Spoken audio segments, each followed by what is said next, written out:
Hi, welcome to lesson 3 on Zohar.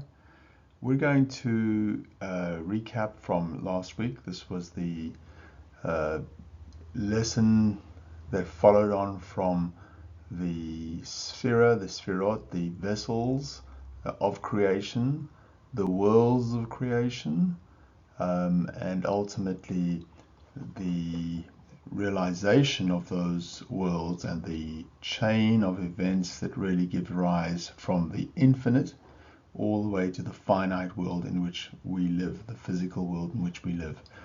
That passage takes place through 4 different worlds: the world of emanation, Atzilut, the world of creation, Bria, the world of Yetzirah, formation, and then the physical world of Asiya.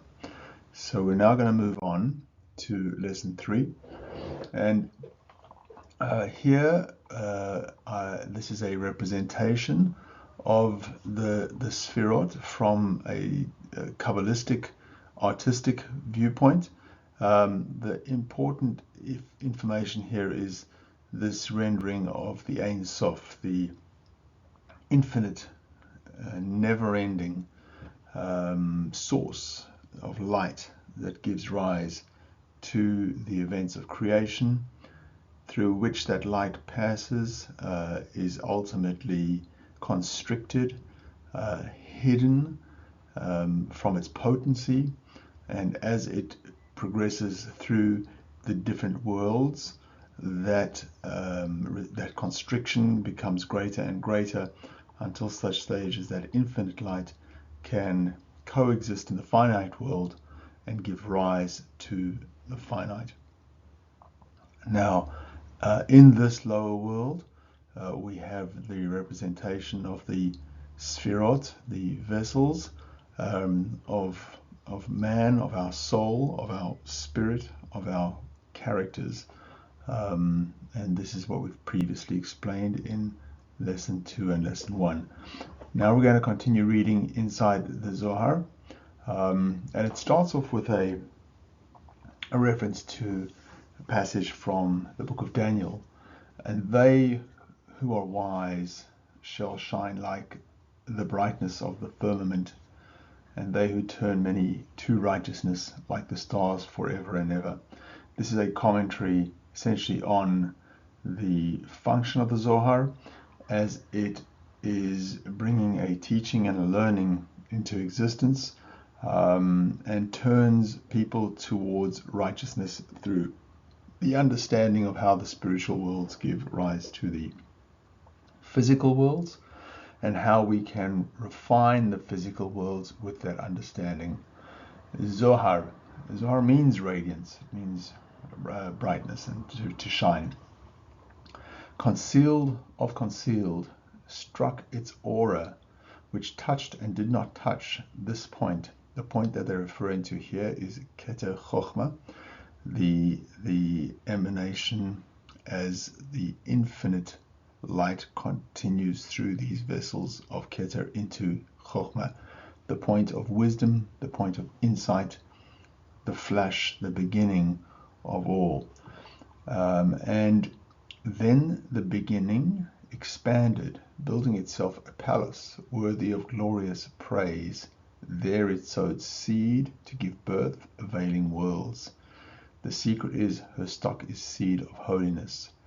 Now, this is beginning to refer to the passage of light as it moves through these vessels, from the highest vessel, the crown, which is the connection to the infinite world.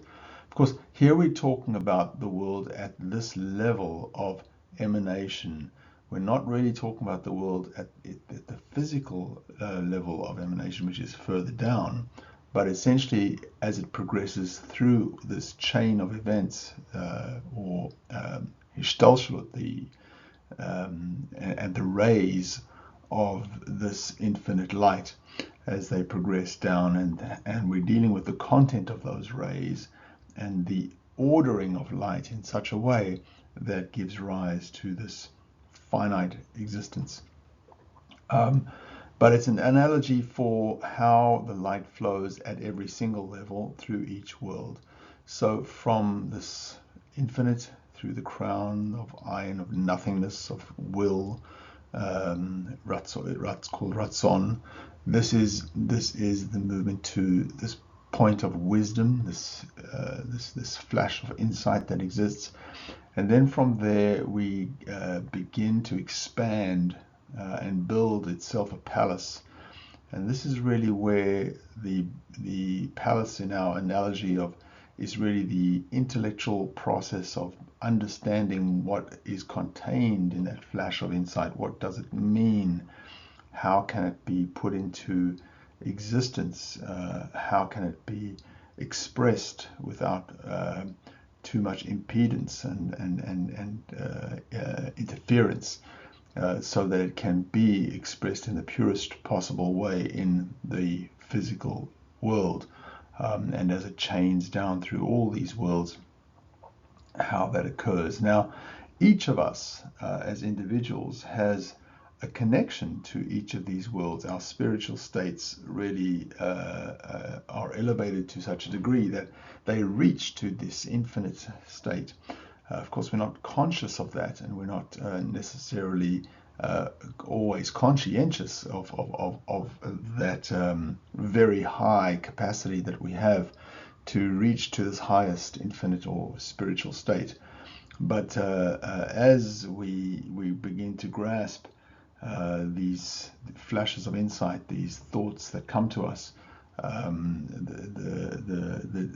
directions we receive from the spiritual world, we begin to tackle them, grasp them, and build a palace for them, and understand them, and start to bring them into a sense of reality.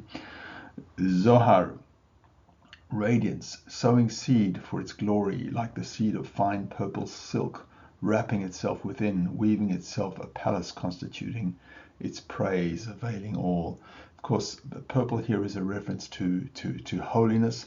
Holiness, really, the meaning of holiness in Hebrew, the word is kadosh, kedusha.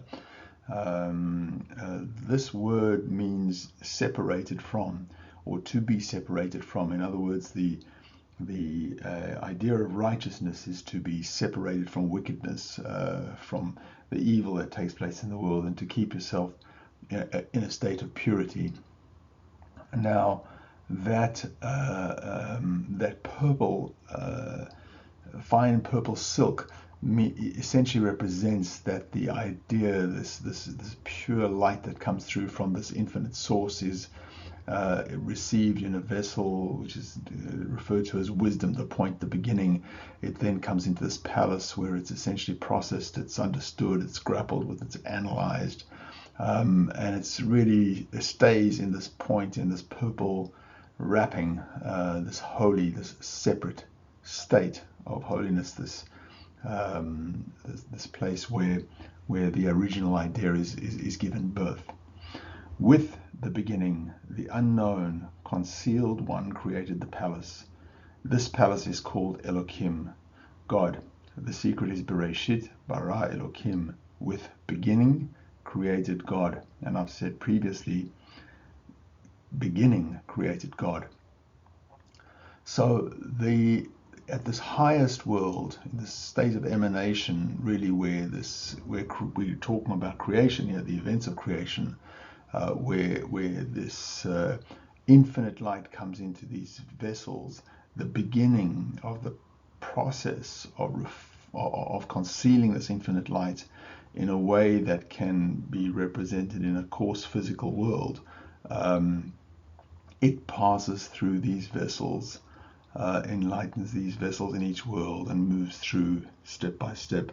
And of course, if we, in this physical world that we live in, retain our purity and our connection to this highest world, then we are enabled more so to receive these pure insights from the highest spiritual worlds, and to interpret them and to express them in this lowest physical world, and therefore to refine the lowest world, the physical world in which we live, in a way so that ultimately, in the ultimate plan, it is fully reflective of the highest world connected to the infinite being, the one that never ends, the no end. And we've talked about Elohim being on the left-hand side here. These are all of the vessels of the left. Elohim means is the state of God, which is the restrictive state, the female state, the one that contains in the womb the seed, and really brings that seed into life, into this physical existence. But it's really a constrictive state, a judgmental state of God, of godliness, of the light that comes from this point of infinite into this point of wisdom, this beginning point, and really begins the process of restriction in this vessel called Binah, the palace or the womb. We'll continue next week. Thank you.